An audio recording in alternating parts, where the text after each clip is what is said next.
Allah Azza wa Jal, He says in the Quran, وَلَنَبْلُوَنَّكُمْ بِشَيْءٍ مِّنَ الْخَوْفِ. We shall trial you and we shall test you with something of fear. وَالْجُوعِ وَنَقْصٍ مِّنَ الْأَمْوَالِ. And we shall trial you and test you with hunger and the loss of wealth. وَالْأَنفُسِ. And we shall trial you and test you with the loss of life. وَالثَّمَرَاتِ وَبَشِّرِ الصَّابِرِينَ. At the end of all of these things that which Allah Azza wa Jal mentions, of fear, hunger, and the loss of wealth, and the loss of life, Allah Azza wa Jal, He commands us to hold on to a particular attribute and to become steadfast upon a particular character, and that is of patience. Allah Azza wa Jal, He says, وَبَشِّرِ الصَّابِرِينَ. Give glad tidings to the ones who are patient. But my brothers and sisters, there is adab, there are manners and etiquettes to when it comes to testing times and trials. And there are adab, and there is manners and etiquettes that which have to be abided by, which are evolved and enveloped within inside sabr itself, within inside patience itself. So when we say that we become patient and hold on to this great virtue, what we mean by it is to hold on to 3 or 4 particular aspects of this matter. First and foremost, as-sabru wal-rida, that the person must hold on to patience, and that means to become pleased with that which Allah Azza wa Jal has bestowed upon him of difficulty and trials. Allah Azza wa Jal, He commands us that when a difficulty comes upon us, whatever it be, as we mentioned before, it be of fear, it be of hunger, or it be the loss of wealth or the loss of people. وَبَشِّرِ الصَّابِرِينَ.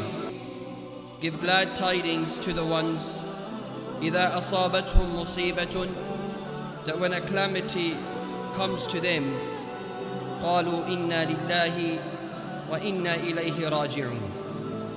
That they remind themselves by saying great words and the statement of Allah Azza wa Jal, and to say that indeed we belong to Allah and indeed our return is to Allah, emphasizing and firming the belief of an individual and flourishing and allowing the flourishing of Iman inside his heart by turning back to Allah and reminding ourselves that, oh Allah, we are pleased with your decree and that which you preordained for us, and oh Allah Azza wa Jal, everything that which we had, it was from yourself, oh Allah, and everything that which you take from us, it only belonged to you for you to take it.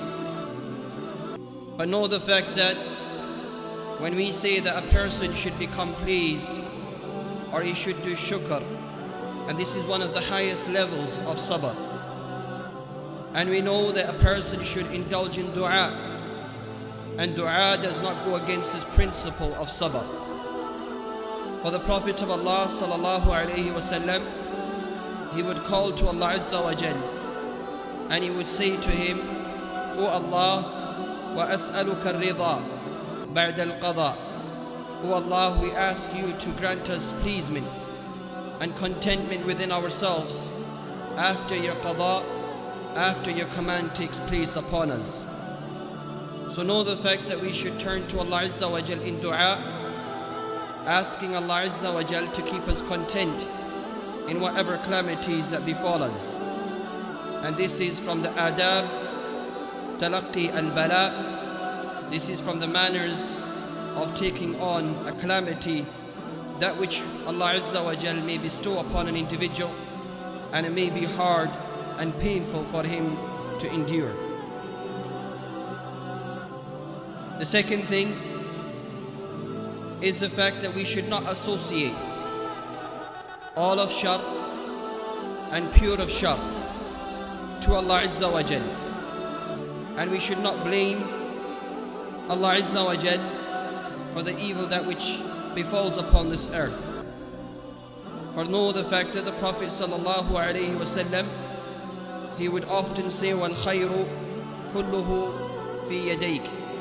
O Allah Azza wa Jal, all greatness and goodness lies in the hands of Allah. وَالشَّرُّ لَيْسَ إِلَيْكَ, and evil is not associated to Allah Azza wa Jal. For know the fact that when the ibad of Allah, when the servants of Allah transgress upon His earth, Allah Azza wa Jal bestows upon them of difficulty, so that they be reminded and warned that they need to come back to Allah Azza wa Jal. And for others, this difficulty and calamity is a blessing for them, the likes of the believers who are patient upon it, for they only attain from Allah Azza wa Jal and wish from Allah Azza wa Jal His reward. For Allah Azza wa Jal, He says, وَمَا أَصَابَكُم مِّن مُّصِيبَةٍ فَبِمَا كَسَبَتْ أَيْدِيكُمْ. Allah mentions in the Quran, and whatever of musibah, whatever of calamity, and whatever of difficulty, and whatever of pain that befalls you, know that it may be due to your own doings and that which your hands have done.